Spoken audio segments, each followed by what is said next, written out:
It's time for the Daily Stand Up Podcast presented by AgileDad with your host, Lee Henson. Without any further ado, let's get started. I thought it might be fun to talk about a discussion that I recently had with another Agile enthusiast. We were talking about leadership and what if we had any static advice or the most common things or the biggest things we would say that are the three most valuable contributions that we learned as part of an agile transformation. What are three of the most valuable lessons, if you will?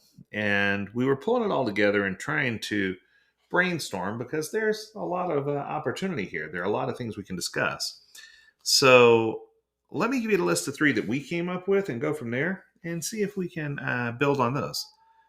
Lesson number one that I learned is you can't help everyone equally if you're stretching yourself too thin. This has a lot to do with limiting work in progress. If you are just being everything to everyone and trying to do everything and trying to stretch yourself so thin, what you're going to quickly discover is that you're not helping anyone and you could be part of the hindrance. I think it's just so critical for us to really dig in and say, okay, if we need help to support what's going on, we need to get that help. Whether it's help from UI or UX, whether it's help from a data scientist, help from a database engineer, we need to make sure that we're asking for help from different individuals. We can't just take on the role of doing it all ourselves. And sometimes as leaders, we fall into this trap where we either rely on one specific individual only to help us do things, or we are in a position where we are really fighting back and pushing against the grain because we feel like there are opportunities that need to be met and we know a better way. When in actuality, we need to lean on the skills and expertise of the people who are building our product or service. So, anyone on the team who's stretching themselves too thin, make sure they realize that we need to impose whip limits and that we can impose whip limits and that we can be successful if we do. Okay. The success of your product teams and everyone else depends on it. Make sure that you emphasize that part. All right. As a leader, here comes number two. Lesson number two I learned is hire early and hire right. And what I mean by that is if you know there's going to be something coming up that you need somebody for, don't wait until the last minute to try to scoop someone up off a Fiverr, right? I've seen so many organizations struggle with this. It's important for you to find the right person ahead of time. And when I say hire right, this is where it gets interesting. Sometimes it's better to bring someone on as a full-time employee. Other times it's better to bring someone on as a 1099 contractor. What we've discovered is that you can get a lot of value from someone in 3 months, 6 months, 9 months. They don't need to be a full-time employee. But if it's something that you know you're going to have an ongoing need for, don't be afraid to bring someone on full-time. It could be a cost savings to you in the long run, and it shows that you're fully invested in them, which gives them a greater opportunity to produce high-quality work because they know that you've made the investment and now they want to, in return, invest in you.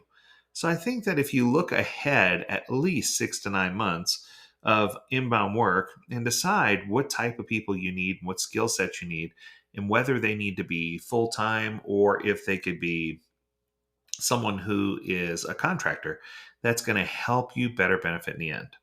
Okay, let's go on to the third one. The third one is say no so your team can say yes. What?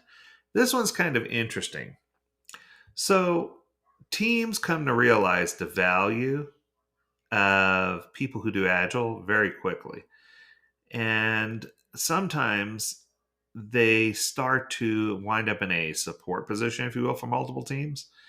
And when a team is mature and stable, there's usually a dedicated scrum master to the team. However, many teams were in growth process at the same time in this example, and they've worked with scrum masters who are constantly multitasking, supporting multiple teams, and each of those teams were at a different stage. When that happens, sometimes it's better for someone to step in as a leader and say no on behalf of the team.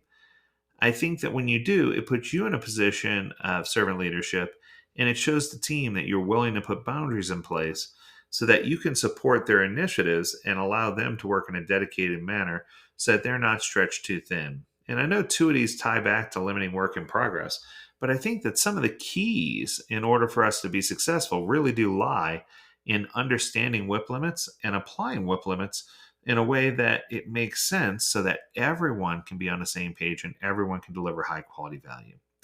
So we need to begin by acknowledging that it's impossible for a single person to drive a transformation in an entire organization. Identify supporters and advocates to ensure people brought onto the teams have the right mindset to boost the transformation, whether it be long term or short term. And we need to lead by example and say no when necessary when people are stretched beyond their means. Because if we do that, that's when we stand up for the team values, and that's when the team values and appreciates us the most. That's going to do it. I hope that you enjoyed this episode. If you have a topic you want us to discuss, feel free to reach out. Learn more at AgileDad.com. We'd love to hear from you. And as always, we encourage you to stay healthy, stay well, and stay agile, my friends. Until next time, do take care.